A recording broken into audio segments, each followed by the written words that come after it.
வணக்கம் ma'am. Happy new year. வணக்கம், உங்களுக்கும் happy new year. Thank you ma'am.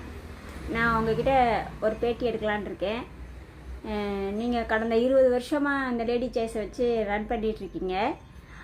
நீங்கள் அதில் ரன் பண்ணதுக்கும் இப்போ ஒரு வருஷமாக 2024லேருந்து 25 வரைக்கும் நீங்கள் ரன் பண்ணதுக்கும் இந்த 25லேருந்து நீங்கள் ரன் பண்ணி எங்களுக்கு நீங்கள் சாதிக்க ஏதாவது ஒரு நிகழ்வை பற்றி எங்களுக்கு டிஸ்கஷன் பண்ணுங்க மேம். தேங்க்யூ. ஒரு சூப்பரான கேள்வி கேட்டிருக்கீங்க. இது வரைக்கும் பார்த்தீங்கன்னா நான் மட்டுமே சம்பாரிச்சிட்டு இருந்தேன் லேடிஸ் சாய்ஸை வச்சு. கேட்குற கஸ்டமருக்கு ஒரு தரமான பொருள் நியாயமான விலையில் கொடுத்துட்டு இருந்தேன். ஆனால் எனக்கு போன வருஷத்துலேருந்து ஆக்சஸ் இந்தியா அப்படின்னு ஒரு நல்ல நிறுவனத்தில் ஒரு டைஅப், இந்த கம்பெனியோட சீஃப் எக்ஸிக்யூட்டிவ் டைரக்டராகவும் ஆயிருக்கேன். இன்னைக்கு இதன் மூலமாக கிட்டத்தட்ட ஒரு 100 பெண்கள் மேலே சம்பாதிக்கவும் வச்சுருக்கேன். இன்னும் மேற்கொண்டு ஒரு ஆயிரக்கணக்கான பெண்களை குறைஞ்சது மாதம் ஒரு 5000லேருந்து 10,000 சம்பாதிக்க வைக்கணும் அப்படிங்கிற ஒரு தாட்டோட மிக சிறப்பாக நாங்கள் செயல்பட்டு இருக்கோம்.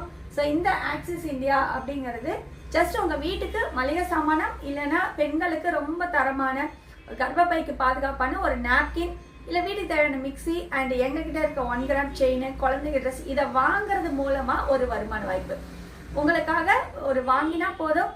இந்த பொருள் நல்லா இருக்கு, யூஸ் பண்ணி பார்த்துட்டு 4 பேருக்கு நீங்க சொல்வதன் மூலம் வாரம் 600லேருந்து 60,000 சம்பாதிக்கிற வாய்ப்பு. இதை பல பெண்களுக்கும் நான் விழிப்புணர்வாகவும் பிரச்சாரமாகவும் கொண்டு போய் ஒரு 1000 பெண்களை சம்பாதிக்க வைக்கிறதுக்கு அந்தான முயற்சியில் இறங்கியிருக்கேன். என் கூட யாரெல்லாம் வராங்களோ அவங்க அத்தனை பேரும் சம்பாதிக்க வைப்பேன் அப்படின்னு சொல்லிட்டு இங்கே உறுதி கோரிக்கிறேன். நன்றி, வணக்கம். Thank you ma'am. உங்களுடைய ஆசை நிறைவேறட்டும். நாங்களும் உங்கள் கூட ஜாயின் பண்ணி நாங்களும் உங்களை மாதிரி சம்பாதிக்கிறதுக்கான வழியாக அந்த இறைவன் எங்களுக்கும் தரட்டும். கண்டிப்பாக, நிச்சயமா. Thank you ma'am.